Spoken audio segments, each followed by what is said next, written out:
Hashtag stop Shekarimi. The second cancer that is itching us out in this nation is the Shekarimi syndrome. We need to destroy this penchant to play to the approval of others. Nigeria has become a nation of conspicuous consumers. We buy things not for their intrinsic value or functionality, but to make a statement on our perceived status to an audience we hope is watching us. We borrow money to buy things we don't need, which to show to people we don't even know and we don't even care. How we measure up in the eyes of other people has become the driving force behind most of our endeavors. We dress to kill in order to impress. Let us show them without thought to who the them is. We drive the most expensive cars and throw lavish parties. We wear designer dresses and eat imported foods and wines.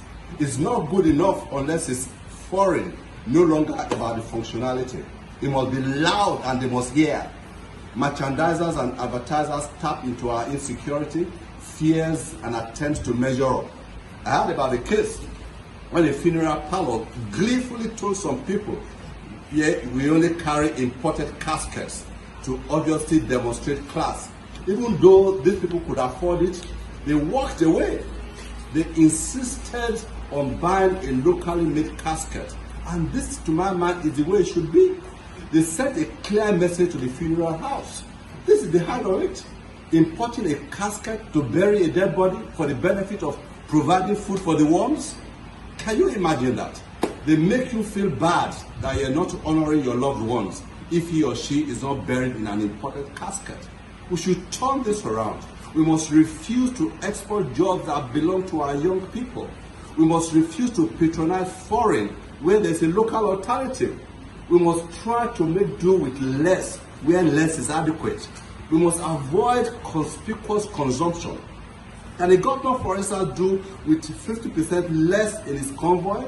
Can he even go further? Go in a bus to inspect a project with his aides instead of a convoy, and even have meetings in transit where feasible? Can we fly commercial instead of private jets without the need to prove any point to anybody? The pros are tremendous. Number one, we honor the memories of our young ones who are about to pay the supreme sacrifice. We can bring down the dollar exchange rate by more than 50%, create more jobs, grow the economy, reduce armed robbery and kidnapping, and reduce restlessness in the society. We can have more money for infrastructure, education, and health. We have enhanced living standards and well-being. In 1 Peter 3:8, it says, be all of one mind, have compassion one for another, love as brothers, have pity for one another, be courteous.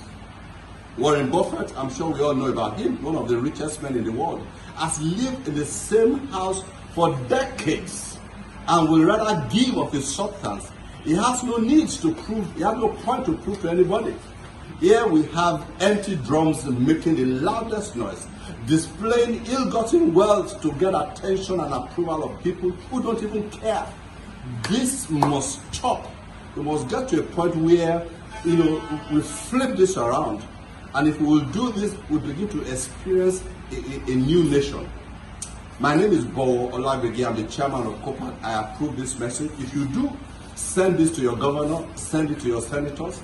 We can back a new nation right here, right now. Thank you and God bless.